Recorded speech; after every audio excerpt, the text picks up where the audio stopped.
So I had the immense pleasure of meeting our first speaker up in Auckland last month at the Angel Showcase, an enthusiastic and dedicated Angel Association Council member.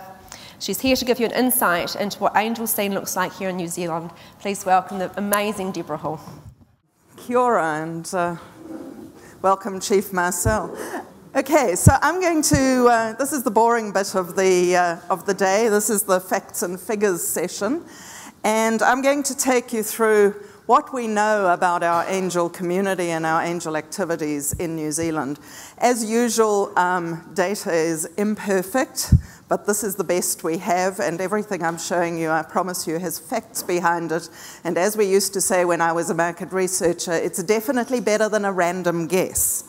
So if we start off thinking about New Zealand truly is a place where things are invented. Everything from the rubber bungs that sit under our Parliament House to jogging, which was invented here by a guy called Arthur Lydiard for training, to bungee jumping and electric fences, and more recently, moving on from the disposable syringe, which has truly saved lives around the world, to some truly aspirational inventions, rocket apples, and of course our own rocket lab, shooting real rockets into space. All of those things are a reflection of just how inventive the Kiwi nature really is, and there are many, many more examples. And if you haven't tried a rocket apple, please do, they're amazing. So you will have heard that, of course, we have 30 million sheep, and if you haven't seen any, you'll be able to see some tonight at the station, I'm sure. A small country, 4.6 million people, but unlike many Western economies in Europe, we're actually growing, and we're growing for two reasons. We're growing because we produce more babies than people die, in a ratio of about 2 to 1. But we're also growing because for every baby we produce here in New Zealand, we also welcome another one of you, some of you people from overseas, to come and live here. So 60,000 permanent migrants every year, and that helps us grow our population as well as, of course, grow our economy. 240 billion GDP, last available figures, plus 3% year-on-year growth in that. And it's easy to look at our economy and think we're growing because, you know, of the sheep and cows and the primary produce, and of course that is a large portion of our growth, but it's actually a very small portion on the green pie of our total GDP. Most of our GDP is services-based, and the growing sectors within that are the sectors that relate to research, technical and professional services, and ICT. And that's where the real growth that interests us as an angel community is happening. So part of the reason it's happening, and this is World Bank league tables, is because New Zealand truly is one of the best places in the world to do business. We have #2 ranking on ease of doing business, and kudos to Singapore and Hong Kong, both of you in the room today, who are at #1 and 3. But more importantly than that, perhaps for us here, New Zealand is #1 in terms of the easiest place in the world to start a business. And there, the rest of the table actually looks completely different. So there are lots of places where it's easy to start a business, but not so easy to do business. And lots of places where it's easy to do business, but not to start a business. But New Zealand truly ticks both of those two boxes. And of course, we're hoping that you're here today to help us do even more business. So we've got sheep, we've got people, we've of course got households, just under 2 million of them. We have 400,000 economic commercial businesses in New Zealand. This is Statistics New Zealand figures.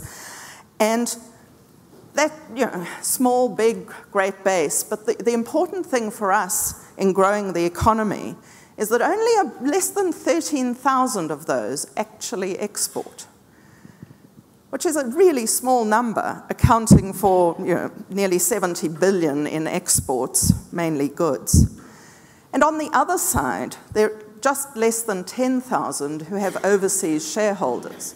And that's important to us because businesses with overseas shareholdings, even if they're small, employ many more people, 10 times more people on average than businesses that don't have overseas shareholders. So let's look at our angel community. We're a long and narrow country, and we like to be quite local in what we do. So we've managed to develop up 8 angel groups, all of whom belong to the Angel Association, along with a number of funds. You'll see there Sparkbox and K1W1 and Powerhouse and so on. In the clubs alone, we polled the clubs this year. In the clubs alone, there are about 600 angels, and at least we think another 300, 400, 500 angels involved in Powerhouse and Sparkbox and so on. So, but in the club part, about 600 angels, many of whom are here today, which is pretty awesome. And then, of course, there's the rest of our startup support community in the crowd equity funding and individual lone wolf angels. Our average club size is about 70, which, according to ACA, their club size in the US is 68 on average, so pretty normal in that regard in terms of what the community looks like in other parts of the world. But each of our clubs has a slightly different model of the way we do business, the way we interact with our investee companies, and so on. If we look at those 600 angels, it sounds like a little, I know, but we have an angel in a club for every 7,500 people in New Zealand. If we compare that to the US, ACA reports they have 13,000 individual angels in their member clubs, and that is a very, very much lower proportion in terms of their population, 1 for every 25,000 people. So we think we're doing pretty well. But, you know, it's not in the Kiwi nature to brag, and we always want to do better. So we really want to encourage more angels into our community. I think because we're small and because we're spread out, there's always been a sense that we have to cooperate. And in the last data that we have for the past 6 months, over 80% of our angel deals were syndicated between the clubs and the funds within the community. We really do business together, both within ourselves, but also, importantly, we have fantastic support from the New Zealand Venture Investment Fund, which has 130-odd companies within their seed co-investment fund portfolio. Also, Callaghan Innovation, who supports our companies with research grants and also our accelerator program, and NZTE, who you experienced firsthand last night, supporting our businesses to grow. NZVIF reports that for every dollar they put in of government money into this early stage sector, there's a 5 times multiplier of private money going in on top of that. So what does the club look like, and how do we measure ourselves? Well, each of our clubs report, on average, they have about 25 companies in their portfolio. That's not per angel, that's per club. They also tell us that about 40% of the companies that go to pitch to their members get funding eventually in some form from the angels. Overall, our best estimate is so far we've put about $350 million into this sector from the clubs and the funds within the community. We've supported about 250 companies. And more importantly, as you'll know, from an angel perspective, these companies benefit not just from our money, but from our time and input. So our best estimate at the moment is there are about 180 director seats being filled by angels, many of them unremunerated, although some are. And about 30,000 hours a year of volunteer time going in from about the 20% of angels that are actively engaged with our businesses. This is hard work. And, you know, what do we tell our companies? We tell them that they get the benefit of our time and not just our money. And that is to be very much true.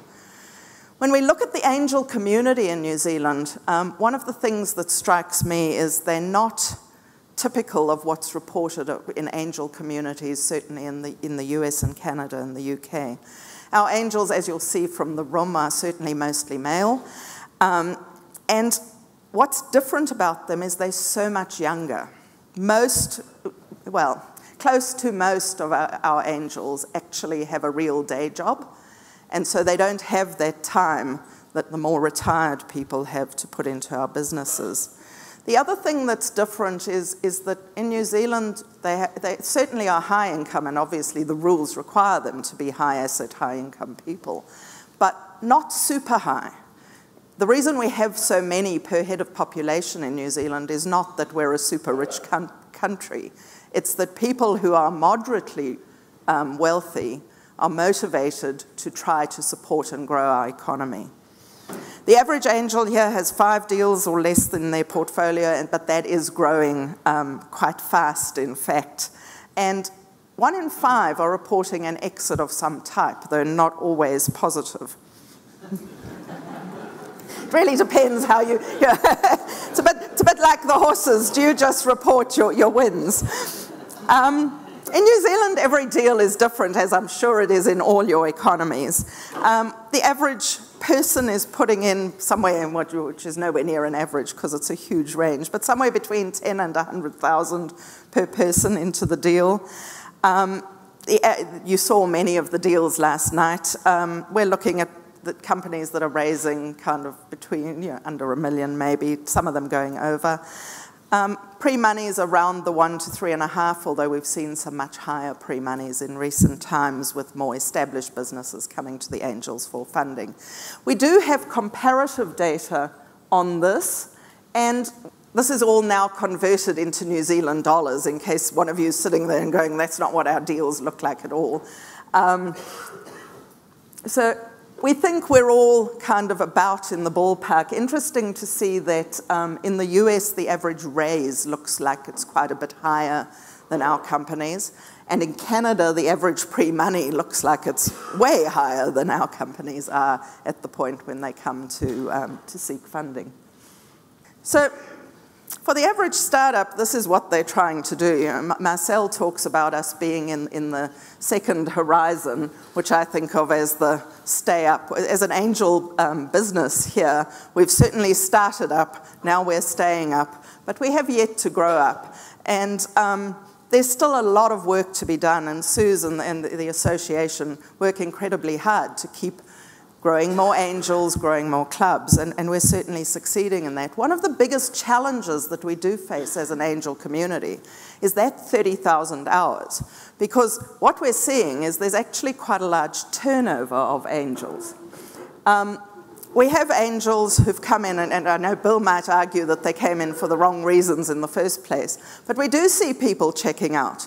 People who kind of see, I don't get the returns, I don't get, this isn't what I thought I was getting into. I thought this was actually an investment, not a donation.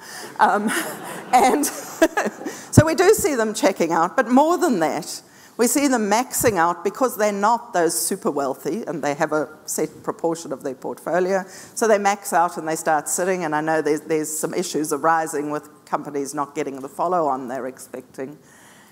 But the burning out, that 30,000 hours, we're seeing people just exhausted. And I know after Marcel had done the green button deal, we were surprised to see him all back in one piece, to be honest, because, wow, burning out is a real issue. Having said that, though, our angels are incredibly resilient, and the fact that so many of you are here today really is credit to the determination we have to build our economy through this activity. And so we do try to keep score. It's incredibly hard to keep score when clubs and people have a tendency to over-report the positive and under-report the negative. But we're getting better at this, and so this is some of the better data that we have. We think so far, and I think this is from the NZVIF report, these companies have created about 1,500 jobs in New Zealand.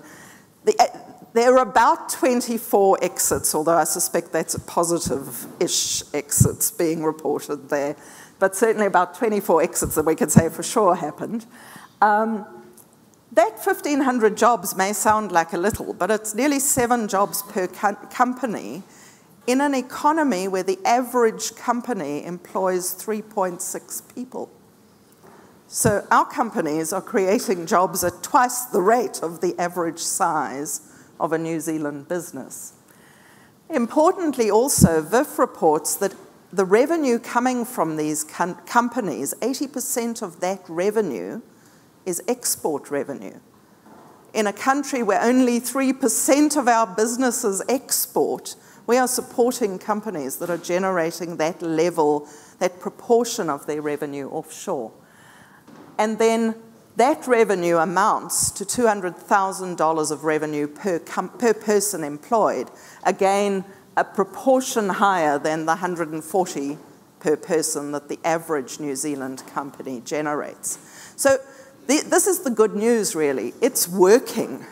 It's small, but it's working. And that in the end is what motivates us all to keep going, and what motivates us all to keep building this year of more. And I suppose the thing I should have added to the year of more is the more people at our conference this year than ever before, almost double, I think, and more overseas visitors. But certainly we've created more angels, more clubs, supported more companies, and the fact that we're following on more means there's more growth going on in those companies.